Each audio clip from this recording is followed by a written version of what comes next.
क्या आपका bank account cyber cell ने फ्रीज कर दिया है? अब आप अपनी बैंक से कोई ट्रांजैक्शन भी नहीं कर पा रहे होंगे। सैलरी आ रही है लेकिन उसे निकाल भी नहीं पा रहे हैं। पता नहीं चल रहा है बैंक अकाउंट क्यों फ्रीज किया गया है और बैंक वाले भी आपको ये बता के नहीं दे रहे हैं कि अकाउंट उन्होंने क्यों फ्रीज किया है। हमारे सारे जरूरी काम रुक गए हैं। समझ में भी नहीं आ रहा है कि कैसे हम अपना बैंक अकाउंट अनफ्रीज कराएं। अब परेशान होने की कोई जरूरत नहीं है। आज मैं आपको इस वीडियो में ये बताऊंगा कि कैसे आप अपना बैंक अकाउंट 100% अनफ्रीज करा सकते हैं और वह भी बस कुछ ही समय में। Hi friends, welcome to online legal centre. मैं एडवोकेट आयुष गर्ग स्वागत करता हूं आपका अपने इस यूट्यूब चैनल में, जहां हम आपको आपकी लीगल प्रॉब्लम से रिलेटेड समस्याओं का प्रैक्टिकल सॉल्यूशन प्रोवाइड कराते हैं, जिससे आप अपने अधिकारों के प्रति जागरूक हो सकें और आपकी लीगल प्रॉब्लम भी सॉल्व हो सके। अगर आप इस चैनल पे नए हैं तो हमारा चैनल सब्सक्राइब जरूर करें और शेयर भी करें, जिससे आपको समय समय पर ऐसी इंफॉर्मेटिव वीडियोस मिलती रहेंगी और हमें भी प्रोत्साहन मिलेगा ऐसी इंफॉर्मेटिव वीडियोस आपके लिए लेके आने। चलिए अब हम जानते हैं बैंक अकाउंट क्यों फ्रीज होता है। साइबर सेल कोई भी बैंक अकाउंट दो कारणों से फ्रीज करता है।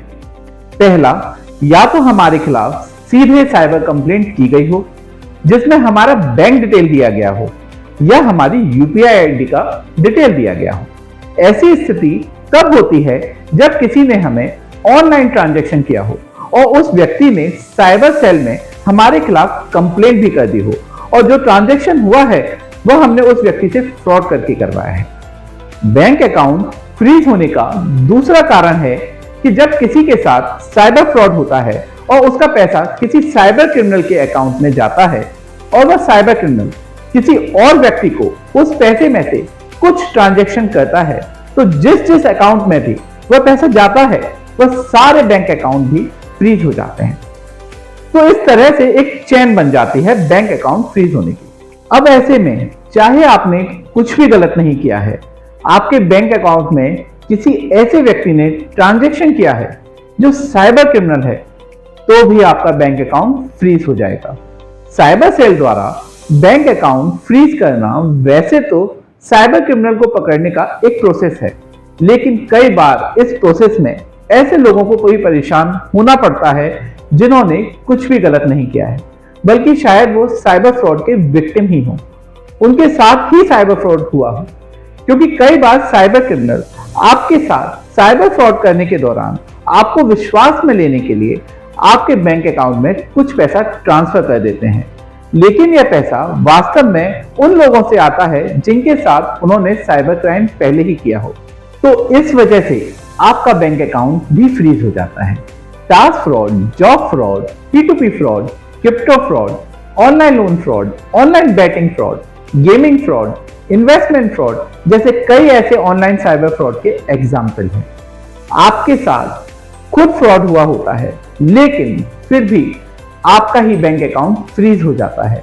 अब सवाल आता है, ऐसे में हम अपना बैंक अकाउंट कैसे अनफ्रीज कराएं? देखिए, अगर आपने कुछ गलत नहीं किया है तो आपको डरने की कोई जरूरत नहीं है। आपका बैंक अकाउंट अनफ्रीज जरूर होगा। आपको जब भी पता चलता है आपका बैंक अकाउंट फ्रीज हो गया है, आप सबसे पहले बैंक में कांटेक्ट करें और उनसे इस संबंध में डिटेल लें। आपको बैंक में क्या क्या डिटेल लेनी है, चलिए मैं आपको बताता हूं। सबसे पहले आपको बैंक से उस साइबर सेल का कांटेक्ट डिटेल लेना है जहां साइबर कंप्लेंट की गई है और जिसके ऑर्डर की वजह से आपका बैंक अकाउंट फ्रीज हुआ है। बैंक की ड्यूटी है और आपका अधिकार है कि बैंक आपको ये डिटेल दे, क्योंकि बिना इस डिटेल के आप पता ही नहीं कर पाएंगे कि किसने आपका और क्यों बैंक अकाउंट फ्रीज किया है और आपको कैसे और किससे इस संबंध में अप्रोच करना है। अगर बैंक आपको ये डिटेल नहीं देता है तो आप बैंक को मेल कर सकते हैं या फिर आप उनको एक एप्लीकेशन रजिस्टर पोस्ट भी कर सकते हैं। और फिर भी अगर बैंक कोई डिटेल आपको नहीं देते हैं तो इनकी हम आरबीआई में कंप्लेंट भी कर सकते हैं। बैंक से डिटेल लेने के बाद आपको अपना बैंक स्टेटमेंट भी निकलवाना होगा।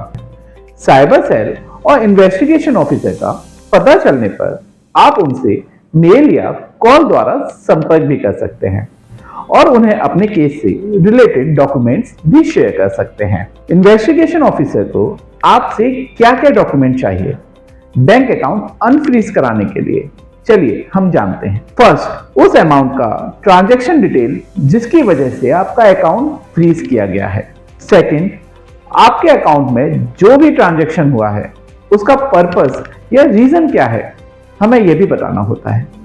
थर्ड, आप क्या काम करते हैं, आपकी अर्निंग का क्या माध्यम है, जॉब, बिजनेस, प्रोफेशन, जो भी आप काम करते हैं उसकी डिटेल हमें देनी होती है और प्रूफ के साथ। यह सब इन्वेस्टिगेशन के लिए जरूरी होता है।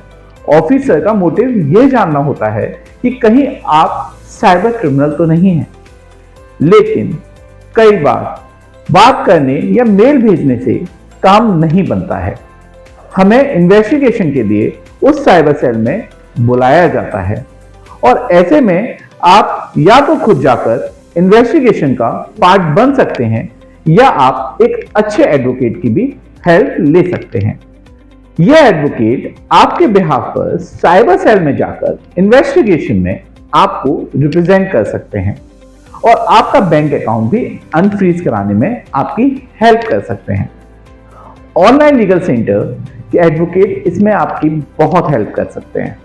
ऑनलाइन लीगल सेंटर के ऑफिसेस ऑल ओवर इंडिया हैं, जिससे अगर आपका बैंक अकाउंट फ्रीज हो जाता है और कहीं भी आपको कोई सॉल्यूशन नहीं मिल रहा होता है तो हमारे एक्सपर्ट आपका बैंक अकाउंट अनफ्रीज कराने में आपकी हेल्प करते हैं।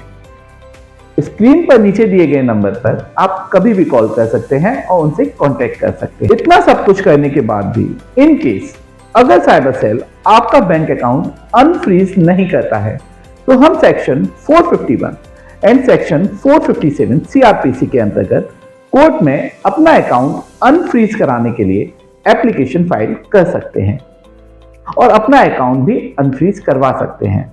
इस प्रक्रिया में ज्यादा समय नहीं लगता है और एक अच्छे एडवोकेट की मदद से हम अपना बैंक अकाउंट बहुत ही जल्दी अनफ्रीज करवा सकते हैं। आपको हमारा ये वीडियो कैसा लगा कमेंट बॉक्स में जरूर बताएं।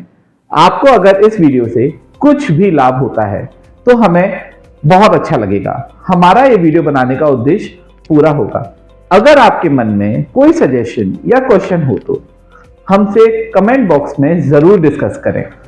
अंत में सतर्क रहें, अपने अधिकारों के लिए जागरूक रहें और ऑनलाइन लीगल सेंटर से जुड़े रहें।